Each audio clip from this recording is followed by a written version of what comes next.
조합재 TV 시청자 여러분 안녕하십니까? 2019년 6월 19일 제가 있는 비엔나에서는 오후 6시 54분입니다. 한국 시간으로는 6월 20일 새벽이 되겠습니다.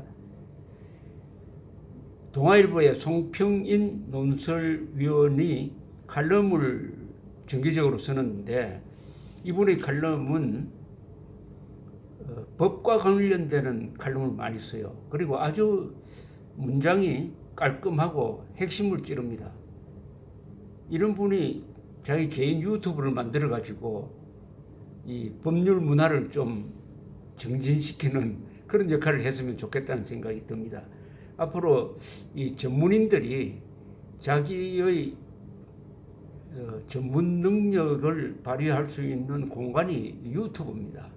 유튜브에 보다 많은 프로페셔널들이 참여를 하면은 KBS나 MBC나 SBS, JTB가 이 선동 방송을 좀 중화시킬 수 있을 것 같습니다. 어제 쓴 송평인 논설위원의 칼럼 제목은 문재인, 윤석열 운명공동체 이렇게 되어 있습니다. 이 운명공동체란 말을 한국 사람들이 요새 자주 쓰는데 운명공동체라는 말은 생물학적으로 이야기하면 공생관계라는 뜻이겠죠. 공생. 같이 살고 같이 죽는다. 생물학적으로 이야기할 때 공생관계는 어떤 경우냐 하면은 서로 이득을 주고받는 겁니다. 한쪽만 덕을 보면 공생관계가 안 되고 그건 기생이 됩니다. 기생. 공생관계다. 공생이다. 그러면 윤석열과 문재인 사이에는 어떤 주고받는 게 있느냐? 한쪽은 권력을 주고 한쪽은 수사를 주나요? 수사와 권력을 서로 바꾸는 그런 거래 관계인가요? 이 공동운명체란 말을 흥미롭게 쓴 사람이 또 한 사람이 있습니다. 이 조선일보 양상훈 주필이 문재인, 김정은 공동운명체다라는 말을 한번 쓴 적이 있습니다. 몇 달 전에. 근데 이번에는 문재인, 윤석열 공동운명체라는 말이 나왔는데 이 송평인 논설위원은 이 법조에 밝은 사람이에요. 이렇게 썼습니다. 문무일이 먼저 총장에 임명되고 총장의 의견을 들어 윤석열이 서울중앙지검장에 임명된 게 아니라 윤석열이 먼저 임명되고 그 뒤에 문 총장이 임명되었다. 청와대는 뒤바뀐 순서를 통하여 검사들에게 검찰의 실권이 누구에게 있는지 명확하게 보여주었다. 그 직전 이영렬 서울중앙지검장이 당시 법무부 검찰국장과 같이 밥을 먹고 관행대로 서로의 부하 직원들에게 격려금을 준 일이 느닷없이 친정부 언론에 보도되고 다음 날로 이영렬이 경질되었다. 엄습한 공작의 냄새가 풍겼다. 그런 공작의 결과 윤석열이 먼저 서울중앙지검장 자리에 앉을 수 있었다. 청와대는 그를 앉히기 위해 고검장급이던 서울중앙지검장 자리를 검사장급으로 낮추는 위인 설급의 일까지 벌였다. 문물 총장은 내가 검찰에 출입하며 상대한 평검사들 중 마지막 남은 검사다. 그 아래 기수로는 거의 안면이 없다. 윤석열을 알지 못하나 그에 대해서는 그가 중앙수사부 검사이던 시절 함께 식사 자리에 동석했던 사람으로부터 들은 이야기가 있다. 윤석열이 죄 없는 사람 데려다 죄 있는 사람으로 만드는 곳이 중수부라고 말했다는 것이다. 중수부 검사 출신으로 대법관을 지낸 분에게 윤석열이 그런 말을 했다고 하자 이 사람은 발끈했다. 내가 중수부를 모욕한다고 느꼈던 모양이다. 다른 기회에 검찰총장을 지낸 분에게 윤석열이 그런 말을 했다고 하자 이분은 처음부터 죄 있다고 하는 사람이 어디 있겠어라며 담백하게 받아 넘겼다. 좋게 말하면 그런 뜻이었을 게다. 죄 없는 사람을 죄 있는 사람으로 만들려면 못된 수사 기법이 동원되기도 한다. 검찰에서 가족같이 지낸 사람의 잘못을 불어놓고 재판의 정인으로는 나오기를 주저할 때는 법이 금지하는 유죄 협상을 의심하지 않을 수 없다. 환부만 도려내는 외과 수술식 수사에 대한 강조는 사라지고 곳곳에서 저인만식 별건 수사가 벌어지고 있다. 별건 수사라는 것은 뭐냐 하면은 어떤 수사를 본질적인 수사를 하다가 거기서 뭐가 잡히지 않으면은 따로 수사를 하는 겁니다. 따로. 그래서 별건이라고 합니다.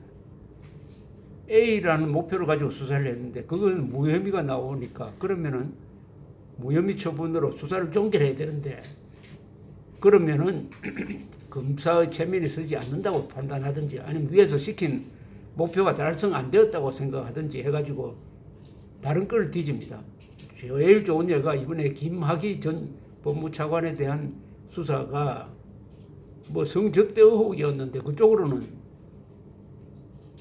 죄를 물을 수가 없게 되니까 뇌물 쪽으로 해가지고 뇌물로 기소한 게 이게 별건 수사입니다. 그럼 별건 수사가 지금 비일비재하다 이런 뜻이죠. 별건 수사는 그 자체로서 불법입니다. 수사관이 표적 기업에 상주하다시피 하면서 자료를 뒤진다. 기업에는 걸면 걸리는 혐의가 많다. 그런 혐의를 피하기 위하여 자료를 감추면 이번에는 증거인멸을 했다고 팬다. 그런 것으로도 안 되면 오랜 관행을 비리로 둔갑시키면 된다. 이른바 적폐 사건 수사에서 이런 게 하나 있었죠.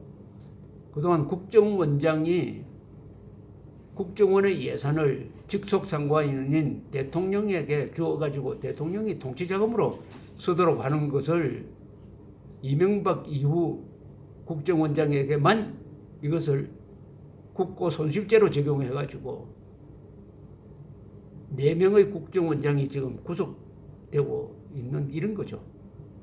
그 전에 관행으로 왔더라면은 그 전에 국정원장 그러니까 김대중 노무현 때까지 국정원장에 대해서는 조사를 하지 않고 박근혜 이명박 국정원장만 이 혐의로 기소를 했다. 뭐 이 사실은 재판부의 그 판결문이 잘 나와 있습니다. 그렇게 모아서 당사자조차 놀랄 정도의 많은 혐의와 두꺼운 공소장을 만들어낸다. 이것이 윤석열과 그 키즈의 수사 방식이다. 수사 방식이다. 이 양성태 전 대법원장이 자신한테 혐의를 적용한 게 너무 많아가지고 내가 무슨 죄를 저질렀는지 공소장을 읽어봐도 잘 모르겠다고 할 정도입니다. 그러니까 이것저것 다 집어넣어가지고 그 중에 하나만 기소가 되고 유죄 판결이 되면 된다는 이런 식이죠. 마구잡이식 수사를 한다 이런 이야기입니다. 덩치 큰 사람들이 오히려 성격이 여리다고 윤석열이 독한 게 아니라 그 밑에 과거 노무현 청와대에서 일해 청와대의 교감에 능한 정치 참모 역할의 검사 하나와 누구의 말처럼 한편의 소설같이 공소장을 제작하는 데 능한 수사기계 역할의 검사 하나가 있다는 이야기도 있다.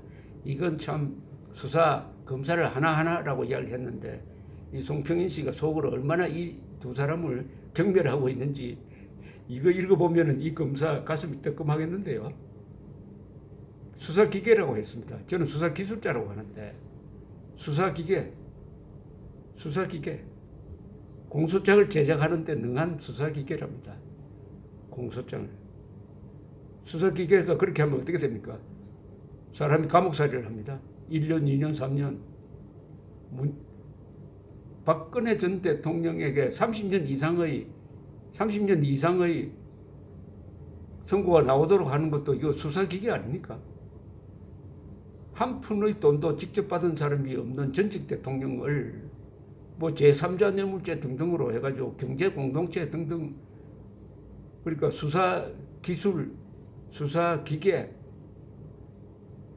그 결과는 인간 말살로 이어집니다. 공소장은 서류지만은 그것이 이 법적 집행으로 전환될 때는 한 인간이 말살돼 버립니다. 인명이 말살됩니다. 윤석열 씨가 관계한 수사로서 4명이 자살을 했다고 합니다. 한변의 주장입니다.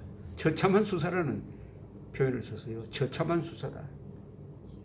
여기서 송평인 씨는 공소장을 제작하는데 소설 같은 공소장을 제작하는데 능한 수사기계 역할의 검사 하나, 정치자금모 역할의 검사 하나 때문에 윤석열 씨가 좀 욕을 많이 먹고 있다, 이런 취지군요. 윤석열은 국가정보원 댓글 수사와 관련하여 위사람을 치받고 성공한 전력 때문에 그들이 이렇게 해야 한다고 하면 거부하지도 못한다고 한다.